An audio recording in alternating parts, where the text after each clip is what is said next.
আজকের পাতুরি রান্নায় একটু নারকেল বাটাও দিব, তাই ভেজা বাতাসে বসে নারকেলটা কুড়িয়ে নিলাম।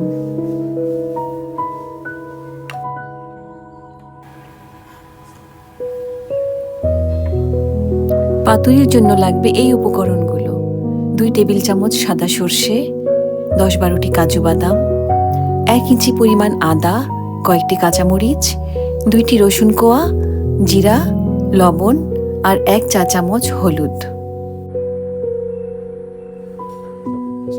এই সবগুলো উপকরণ একসাথে বেটে তার অর্ধেকটা চিংড়িতে দিয়ে দিলাম।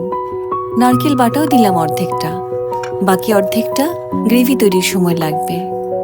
দিয়ে দিলাম স্বাদ অনুযায়ী লবণ আর 1 চা চামচ হলুদের গুঁড়ো।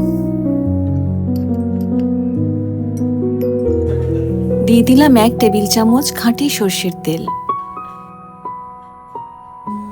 তারপর সব উপকরণ একসাথে ভালো মতো মেখে ঢেকে রেখে দেব 10 মিনিটের জন্যে।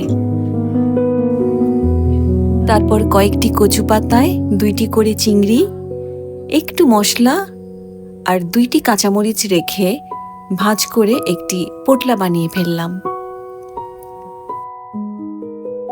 রান্নার সময় পোটলাটি যাতে খুলে না যায় তাই সেলাই করে দিলাম টুথপিক দিয়ে। ঠিক একইভাবে একে একে সবগুলো পাতুরি তৈরি করে নিলাম। শেষ হলো পাতুরি রান্নার প্রস্তুতি।